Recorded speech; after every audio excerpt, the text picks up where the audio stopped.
Hi అండి, అందరికీ good morning. అందరూ పూజలు చేసుకొని చక్కగా అలసిపోయారా? నేనైతే చేసుకోలేదండి ఈ వారం. వరలక్ష్మి వ్రతం చేసుకోవాలని చాలా ఇంకా హోప్స్ అయితే పెట్టుకున్నాను. బట్ నాకైతే కుదరలేదు. ఈ వారం కుదరలేదు. ఇంకా నెక్స్ట్ వారం అయితే చేసుకుంటాను. ఫీవర్ రావడం, ఇంకా దాంట్లోనే మన ఆడవాళ్ళకి ఇబ్బంది ఉంటుంది కదా, అది కూడా వచ్చిందనమాట. అందుకే చేసుకోలేకపోయాను. మా వారు చెప్తూనే ఉన్నారు, ఇంక ఇవన్నీ ఇప్పుడే క్లీనింగ్ అవన్నీ చేసుకుంటున్నాము, తర్వాత మళ్ళీ చేసుకోవాల్సి వస్తుంది అన్నారు. అలాగే ఇంకా మళ్ళీ స్టార్ట్ చేయాలన్నమాట.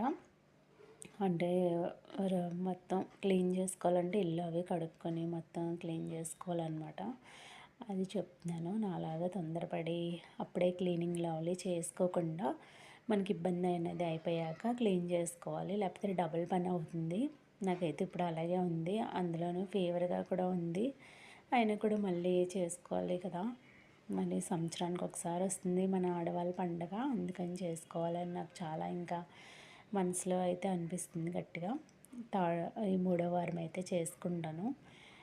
ఇంక ఈరోజు లంచ్లోకి అయితే పప్పు టమాటా చేసి మా వాడి కోసం ఆలు ఫ్రై అయితే చేస్తున్నాను. సాటర్డే ఇదేంటా అనుకుంటున్నారా? దీనికైతే ఆయిల్ రాస్తాను అనమాట. రాసి కుక్కర్ విజిల్స్ వేయించినప్పుడు పప్పు అనేది మనకి పొంగిపోతున్నప్పుడు కొంచెం అలాగా దానికి మాడు కట్టకుండా ఉంటుందని చెప్పేసి ఆయిల్ రాసాను. చూడండి, అసలు పప్పు అనేది మూతకి, కుక్కర్ మూతకి అసలు అంటుకోలేదు. చిన్న టిప్ అనేది చెప్తున్నాను అనమాట. ఇంకా పప్పు తాలింపు వేస్తాను. మా వాడి కోసం అయితే లంచ్ అనేది ప్యాక్ చేస్తున్నాను. ఈరోజు పప్పు టమాటా పలుచగా పెట్టాను. మా బాబుకి, పిల్లలకి అంతగా పప్పు అనేది డైజెషన్ అవ్వదని చెప్పేసి కొంచెం పలుచగా అయితే పెట్టాను. ఇంకా మా కోసం ఇంకో కూర అయితే వండుతున్నాను. అది ములక్కాడ టమాటా కర్రీ అనేది చేశాను. ఇలా ఎందుకు చూపిస్తున్నాను అనుకుంటున్నారా?